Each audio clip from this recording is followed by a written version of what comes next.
Ashamaa harka fuudhee kabajamoota hordoftoota daawwattoota koo nagaan koo kabajaa fi jaalala bakkuma isin jirtan hundatti isin biraa naaf haa ga'u.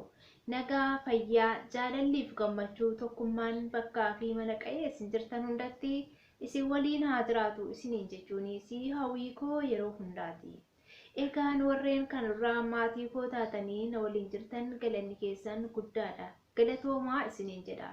Warreen haaraanis yookaan warri maatii koo hin ta'in jirtan immoo kottaa maatii waliif haa taanu isiniin jechuunis ergaa koo guyyaa har'aa keessatti dabalamaa jechuudha. Egaan kabajamoota hordoftoota daawwattoota koo guyyaa har'aa kanas viidiyoo haaraadhaan walitti deebinee jirra. Baga nagaan eegdanii anis kinoo nagaan dhufeetiin jira. Guyyaa har'aa kana ammoo wanti ani irraa odeessuu barbaadu yookaan viidiyoo kana keessatti wanti ani qabadhee dhufee wanta baay'ee tokko namatti tola jedhee yaadu akkasumallee immoo nama hunda keenyatti jechuudha hunda keenyatti dhaga'uun dhaggeeffachuun barreessuun dubbisuun wanta nutti toludha. Innis maarsinetti fakkaate haadha waa'ee haadhaa irraa dubbachuun haasa'uun dhaggeeffachuun dhaga'uun barreessuun wanta nama nuffisiisu yookaan wanta nama dadhabsiisu miti jechuudha. Yeroo hundumaa waa'ee haadhaa dhaggeeffachuun waa'ee haadhaa dhaga'uun waa'ee haadhaa dubbisuun waa'ee haadhaa barreessuun nama dadhabsiisu nama nuffisiisu. Kanaafiyyuu haadha jechi haadha jedhu qubee baay'ee gabaabaa irraa kan ijaaramedha jechuudha. Haa ta'u malee hiikan haadhaa akkuma salphaatti yoo ka'u jecha tokko qofaan hiikan haadha jedhu sun ibsamee wanta bira taramu miti jechuudha. Sababbiin isaatiis haati waan hedduudha. Haati waan hedduudhaan ibsamti waan ta'eefiyyuu jechi haadha jedhu hiikaa tokko yoo ka'u deebii tokko qofaan wanta laalame yoo ka'u hiikaa tokko qofti itti kenname wanta bira taramu miti jechuudha. Egaa akkuma jalqaba irratti viidiyoo argitanii namni haadha hin qabne wanta hundumaayyuu hin qabu jechuun hin danda'amu. Namni haadha qabu immoo namni harmee isaa qabu wanta hunda qaba. Haadha jechuun wanta hunda keetiidha. Namni haadha qabu carraa qabeessaadha. Harmeen kee si deessee, si baattee, si guddistee, si waliin bu'aa bahii hedduu baatee, si waliin beeloftee, si waliin rakkattee, si waliin dheebottee, si guddistee aga ati lafa kanarra jirtutti umurii ishii dheeratee yoo si jiraatte ati carraa qabeessadha jechuudha.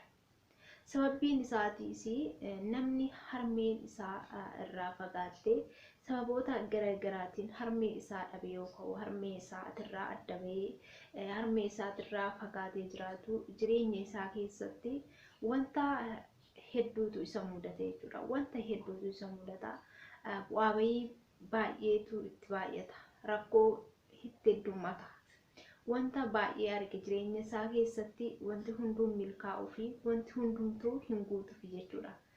Rakkinaa fi gidiraa hedduudhaan dararama namni harmee isaatirraa fagaatee jiraatu yookaan namni sababoota garaagaraatiin haadha isaa dhabee jiraatu jireenya isaa keessatti wanti hunduu gaafii itti ta'a. Wanti gaafii namatti ta'uu hin qabnes gaafa haadha ofiitirraa fagaatee jiraatu gaafa sababa garaagaraatiin haadha isaa dhabee jiraatu wanti hunduu gaafii itti ta'a. Gaafii isaa deebii osoo hin argatin jiraafa jireenya isaa keessatti gammachuu osoo hin qabaatiin boqonnaa osoo hin qabaatiin akka nama kamiitiyyuu immoo firii ta'ee osoo hin jiraatiin jireenya guyyaa guyyaa isaa yookaan immoo bara jireenyaa isaa lakkaa'u yookaan jireenya isaa gaggeeffata jechuudha. Namni haadha qabu namni harmee isaa isa deessee isa guddistee isa baattee waa hedduu wajjin argitee umurii ishee dheeratteef immoo harmee isaa yeroo kamiyyuu waliin jiraatu yeroo kamiyyuu bira jiraatu ammoo namni kun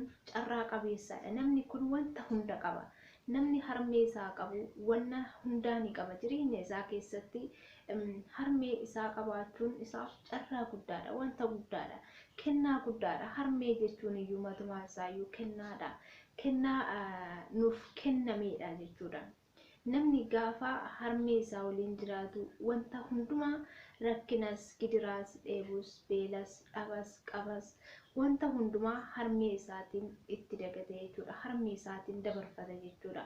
Yeroo aarees, yeroo gaddees, yeroo beela'ees, yeroo dheebotees harmee isaatitti dabarfata. Harmee isaa laaleetii jireenya isaa keessatti gammadee jiraata jechuudha. Kanaafiyyuu namni haadha qabu carraa qabeessaadha. Haadha qabaatee ammoo sababoota garaagaraatiin wantoota adda addaatiin jireenya namaa keessatti egaa wanta hedduutu nama mudatee walirraa nama fageessaa, walirraa adda nama baasaa, gidiraa jireenyaa hedduutu jira jechuudha. Jiruu fi jireenya dhala namaa keessa wanta hedduutu jira. Sababoota sassaniin ammoo haadha ofiitirraa fagaatanii gaafa jiraatan yookaan haadha ofii dhabanii haadha ofiirraa adda ba'anii gaafa jiraatan immoo kuni baay'ee wanta ulfaatuu fi wanta jireenya namaa keessatti illee boqonnaa namaaf hin kenninedha jechuudha. Wanti akkanaa kuni egaan akkuma jalqaba viidiyoo jalqaba seenuu irratti argitanii mucaan kuni harmee isaa umurii isaa ijoollummaarraa kaasee osoo hin argin guddatee harmee isaa argee hin beeku akkuma inni jedhee jechuudha. Kanaafiyyuu namni kun jireenya isaa keessatti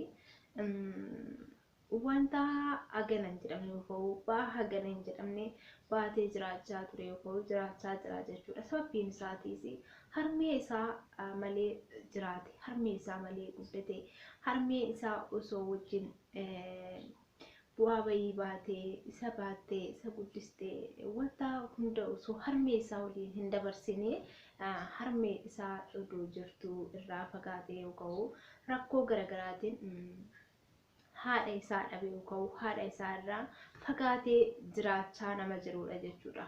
Kuni baay'ee wanta ulfaatuu fi wanta baay'ee garaa nama nyaatudha jechuudha.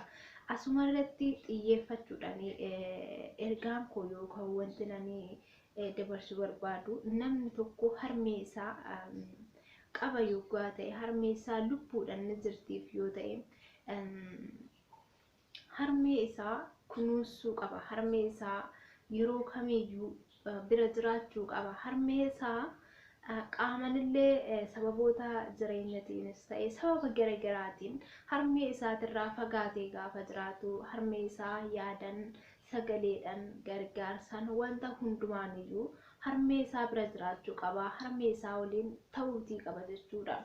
Haguma fideeyyuu irraa fagaatee yoo jiraate sagaleedhaanis yaadanis ilaalchanis wantuma hundaaniyyuu harmee ofii cinaa harmee ofii waliin jiraachuun baay'ee wanta jireenya kee keessatti si gammachiisudha jechuudha. Kana caala wanti jireenya dhala namaa keessatti wanti kana caala namatti tolus ni jira jedhee hin yaadu jechuudha akka kootti. Sababbiin isaatiis haadha jechuun waa hunda dhala isheef waa hunda kan taatudha jechuudha. Haadha jechuun dhala isheef kan beeloftu, dhala isheef kan dheebottudha.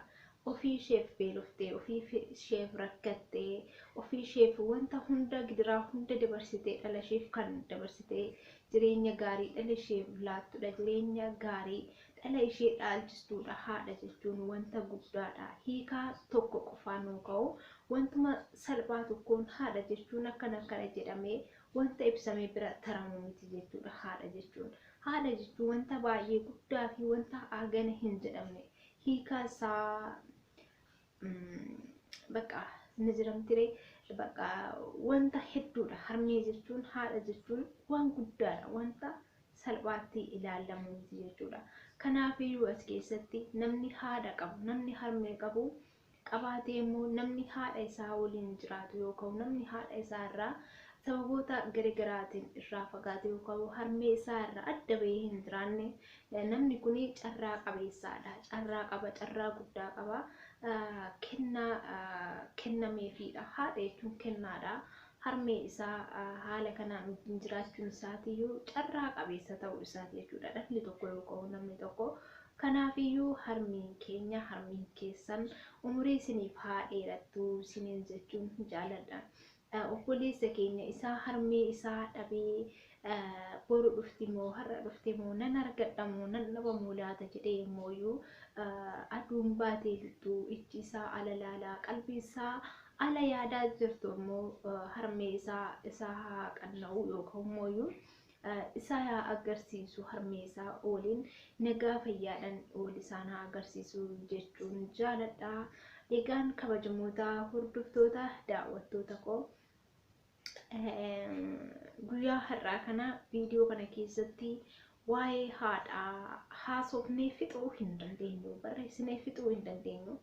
Bakka haaluma kamiiniyyuu waa'een haadhaa dubbatamee sin dhumu. Haa ta'uutii haqa kana erga irraa odeessinee ni gaha. Guyyaa har'aa kana haguma kana isiniif odeessuu fi dhufee jira jechuudha. Guyyaa biraa yookaan yeroo biraa immoo viidiyoo biraatiin hanga walitti deebinutti nagaadhaan naaf turaadhaa. Fayyaa nagaa ta'a bakka jirtanitti nagaa fayyaa jaalallii fi gammachuu.